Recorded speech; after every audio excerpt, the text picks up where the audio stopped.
Welcome to Gators Daily, presented by FanArch. My name is John Ingham. We're talking Gators every day, from a fan to other fans. So, last couple days we talked about Phil Trautwein, we talked about the recruits, specifically Maxwell Hiller, and I just want to jam up and emphasize even more the importance of the offensive line, how important the offensive line is for us this year, what we're going through. I know it's not fun, I know it's boring, but in my mind, this is where the meat of the season is. This is where we either are going to make it or break it. Jaden Baugh needs line, needs running room, the quarterbacks need protection, the receivers need time to get open, et cetera, et cetera. And yeah, Faulkner can adjust his offense around the offensive line, and we'll get to that, but the offensive line is really important. I don't worry about it in the mid to long term, but in the short term, the offensive line is where we need the most importance. So we talked about Phil Trautwein a lot yesterday, where he came from, the type of coach he is, why Max Hiller is coming to Florida because of him. But today I want to talk about the unit he's inheriting and what needs to happen, what the next 5 months should look like, because the reason I spent a video talking about Trautwein is because this position group is going to be very important. This position group is going to be crucial to everything that Florida wants to do this season. Summerall said it himself. They better be ready to live in the weight room. He's not impressed with how strong they are. He's not impressed with how physical they are. The long snapper outperformed a 3-year starting guard on the bench press at Pro Day. That may mean nothing to me. It doesn't mean much to me. It may not mean anything to you, but Summerall took that seriously. Summerall was upset about that. That's where they're starting from. That's where and how far this group has to go. We have to go from not being very strong, not being strength first, prioritizing strength and intensity, to prioritizing them completely. We're prioritizing intensity. We're prioritizing strength. We're prioritizing physicality. And he has mentioned 100 times, weight room, weight room, weight room. And who is it most important for? The trenches, the lines. And our offensive line has been weak. Our offensive line has been interesting in the spring. But if the season goes well, if the season ends up being better than we thought, I think it's because the offensive line improved more than we thought they would. If it goes wrong, I think that it's because the offensive line couldn't step up to the plate. Now, wrong at 7-5 this first season, not that big of a deal. I won't be upset, depending on how the losses go, how the wins go, how the season goes.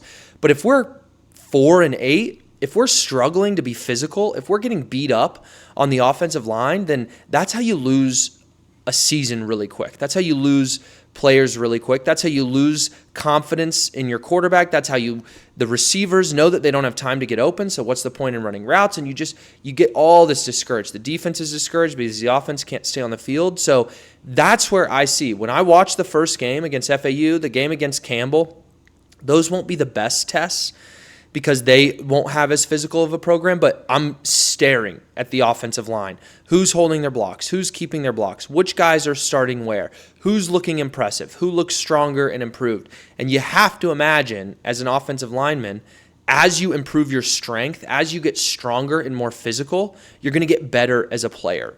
More direct correlation on offensive line or defensive line than anywhere else, according to strength and physicality. You're hitting people every single play. So the offensive line is going to be so important. I think the offensive line is a big part of this season, the position group that decides the season. I'm really glad that he said they've improved a lot. I'm really glad that he believes in Phil Trautwein, and I believe in Phil Trautwein, if you know. And so I'm excited he's in charge. But let's talk about what spring actually showed us. Let's talk about what we learned. Really, Harrison Moore and Harris are the only guys that have emerged with some clarity. Like, we want to start them. We don't necessarily know where they're going to play, but they're going to be one of the 5 guys. Everything else was musical chairs. Bryce Lovett at guard, then tackle. Egan Boyer, left side, then right side. I don't know if he's trying to give other people chances or if he's trying to see what they can do versus tackle and guard and where they fit in the scheme. But Summerall and Trautwein are still looking for answers, and they said so publicly. I appreciate that honesty. I appreciate that transparency. That's the only reason we know that this is an issue. And it's not it's not a finished product, but they're not pretending that it is. They're not pretending that they're not in denial about where we are. The spring taught us that we do not have a good offensive line yet.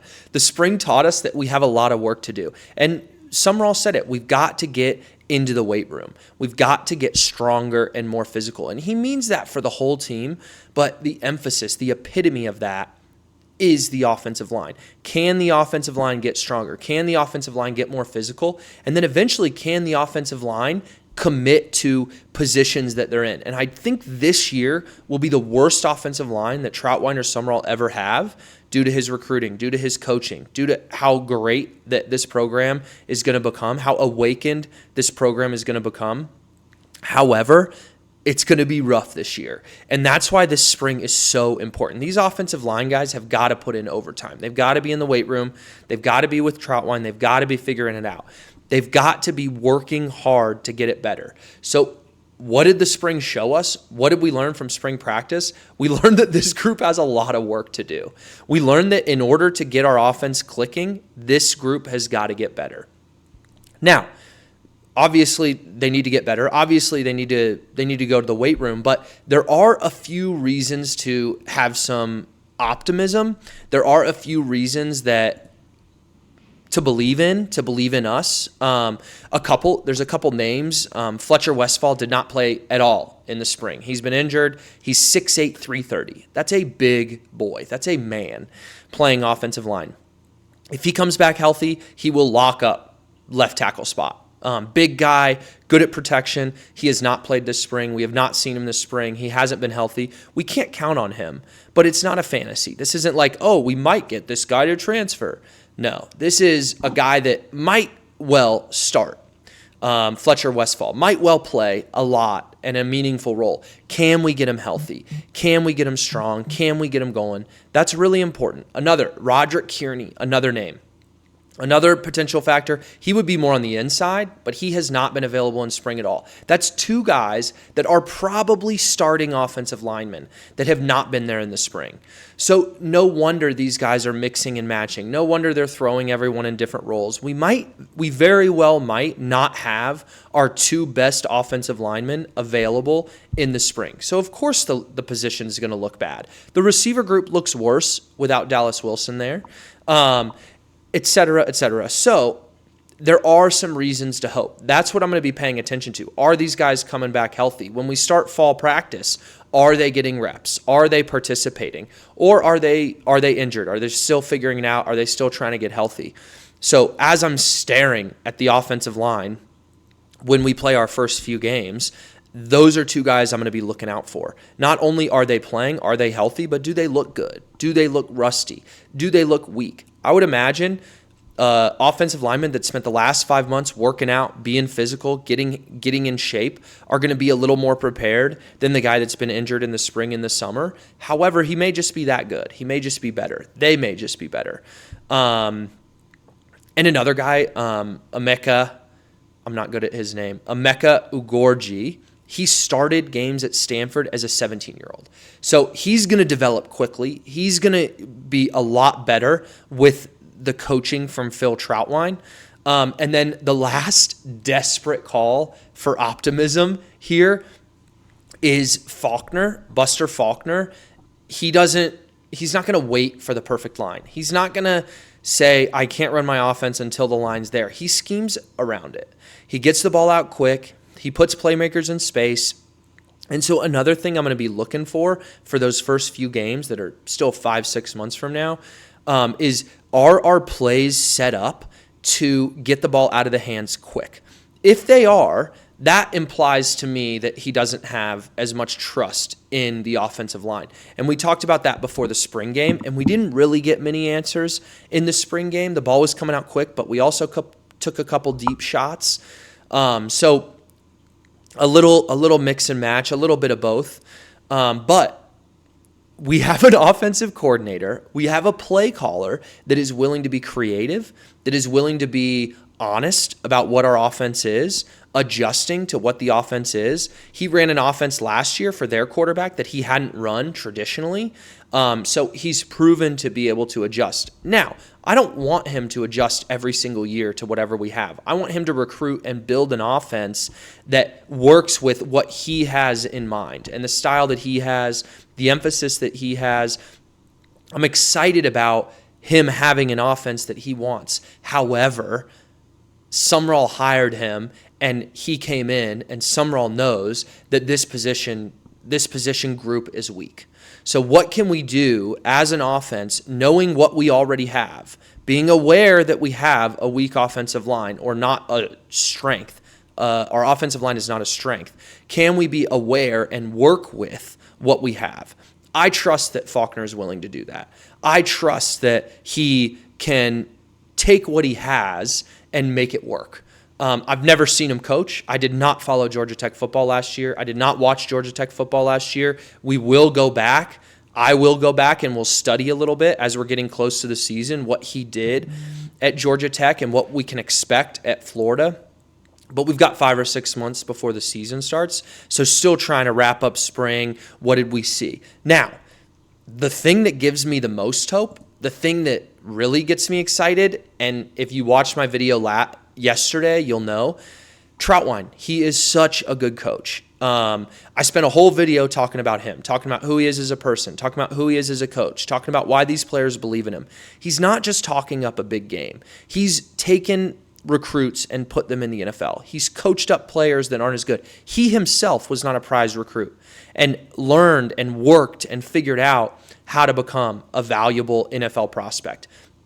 He's tracking everything at practice. These no talent things that he preaches: hustle, missed alignments, sacks given up, finishes.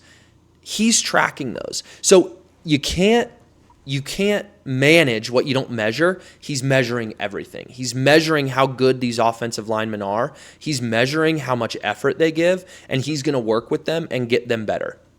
And he also, on the offensive line, he's making them draw all 22 on the board.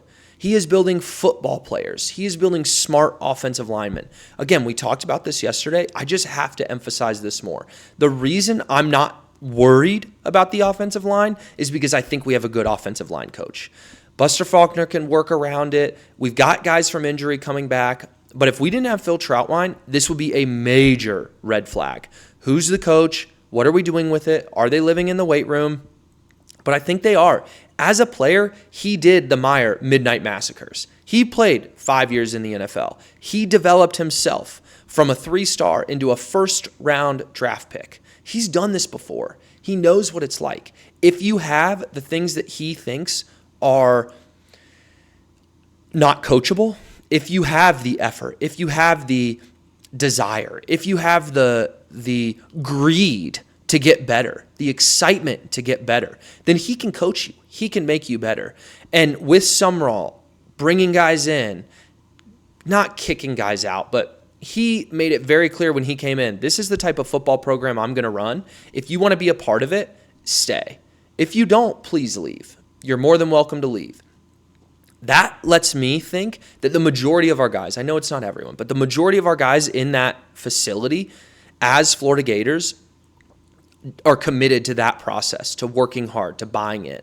So the fact that Trautwein also buys into that, the fact that Trautwein was here with Meyer, just brings me back to this reset. We are turning back into the program that was great. I mean, even between the 96 championship and the 2006 championship, we had Rex Grossman throwing the lights out of the ball. We had defenses shutting people down. Spurrier said that 2001 team was the best team he had, even though they didn't get to the national championship game, even though they didn't win a national championship. Grossman should have won the Heisman, just like Trask should have won the Heisman, but maybe I'm a homer. Anyway, we've had great teams. That year, that 15, 20-year run where we were a powerhouse program, that's what we're getting back to. Sumrall's going to bring it. Trautwein's going to bring it. And the fact that my favorite position coach of all the guys Sumrall hired is the coach going to our worst position group right now throughout spring, that makes me pretty confident that our best coach is in the right spot. If we need help coverage. Our offensive line, though, is just worse than everything. Our offense can't click without our offensive line. So the fact that we have a great coach there gives me some optimism. And the fact that Maxwell Hiller is the first, he's the number 4 overall recruit. We literally got a top 5 overall recruit. First time in so long. He's pumped about coming. That tells me he believes in Trautwein, so I believe in Trautwein. He chose Florida over Alabama. He chose Florida over Ohio State. He trusts this coach. So the guy is putting his career in this coach's hands. I'm going to trust him as well. That's 2 months after, 3 months after this guy gets hired. He gets the number 1 offensive lineman in the nation to commit to Florida. That's a big deal. The right coach at the right position at the right moment. Maybe it's the wrong moment because we're bad, but I think it's the right moment. So even though I'm doing it with caution, I am optimistic. And as this summer builds and we get closer and I hear more about what Summerall's saying and what the position coaches are doing, I'm going to be very optimistic and I'm drinking the Kool-Aid. So we'll have to calm down. We'll have to settle in. We'll have to lower our expectations at the beginning of the season because with all this talk and all this fun that we're having with the team getting better and former players being excited about what they see and recruits committing, even more so than we have had. And we've had top 15 classes every year the last 10 years. Just haven't been able to do anything with them. So now that we've got the recruits coming, the people are excited, I'm optimistic. I'm not optimistic about the offensive line specifically, but I'm optimistic that they can get better. This week, I talked all about the culture Summerall's building. All of my videos, I'm praising the culture Summerall's building, the quarterback battle, recruiting getting better. But the main coaching is the offensive line. We need the most coaching on the offensive line. Work still has to be done, but trying to give you an honest picture of where Florida is. We're exciting. We're exciting in a lot of places. The receiving room, the running back, specifically Jaden Ball. Both quarterbacks are improving. But this one critical spot, we need to get better. There are reasons for optimism. There are also more reasons to be cautious about it. Offensive line is boring to talk about, but that is what I'm going to be watching, and that's what I think leads us to success in the future. So all summer we'll be keeping track of it. I'll keep you updated every step of the way. Subscribe, like the video, throw a comment if you appreciate what we're doing here. Obviously, it's a new channel, but it's Gators football all the time, every day. So come join, come comment. Trying to create a community here of Gator fans talking Gator football. Let me know what I can do better. I'll talk to you soon.